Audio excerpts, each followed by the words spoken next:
This Shabbos we're going to read the Torah portion of Mattot. One of the stories that's related there is about how the tribes of Reuben and Gad and half the tribe of Manasseh, do not go into the land of Israel. They choose to settle outside. The Arizal tells us something so incredible about this. He tells us that the whole idea of the land of Israel is it's a place of da'at, of consciousness, awareness on a higher level. Now, in halacha, there's an idea that's brought in the Gemara that when a man is intimate with a woman, and in the first place we actually see the idea of intimacy is Adam and Eve. Adam knew Eve, da'at, the word da'at, knowing, becoming one, becoming aware, becoming conscious of. So when a man is intimate with his wife, that it's against the Jewish law to be thinking about another woman. This is the opposite of da'at. This is lack of awareness, lack of consciousness. So why was it that the tribes of Reuben and Gad and half the tribe of Manasseh were not allowed to go into the land of Israel, which is a place that means consciousness, awareness on the highest of levels?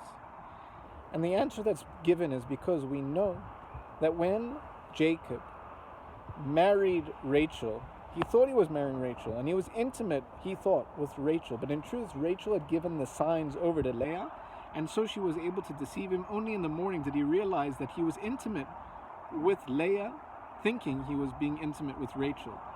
This is against, of course, Jewish law, because there's a break in da'at. And so the union brought forth Reuben, and Reuben therefore couldn't come into the land of Israel because there was no da'at there. How do we see it then with God?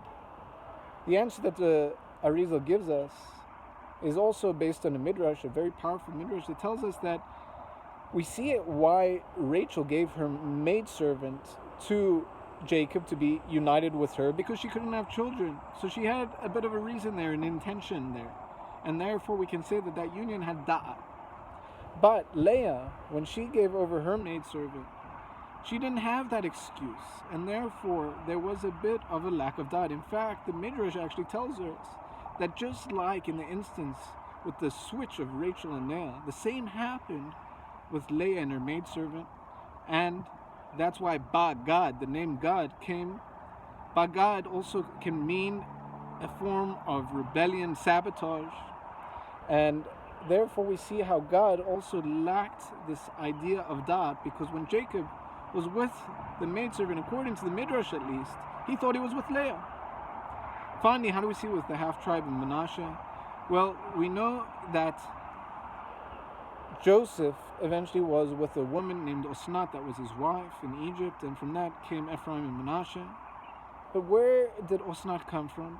Osnat came from Dinah, and Dinah had been intimate with Shem, but she wasn't consensual. It was a form of rape, and therefore there was definitely a lack of da'at there, and therefore half of the tribe of Manasseh wasn't given the ability to enter. The whole idea that we're trying to put forth here is that a person needs to know that the religion of Judaism is all about intentionality, awareness, consciousness. The whole idea of the land of Israel is consciousness, awareness, and therefore if one wants to merit to truly experience what Eretz Israel, the land of Israel, is all about, Torah is all about, they need to internalize that every little deed that they do, every word they speak, every thought needs to be with intentionality, with da'at.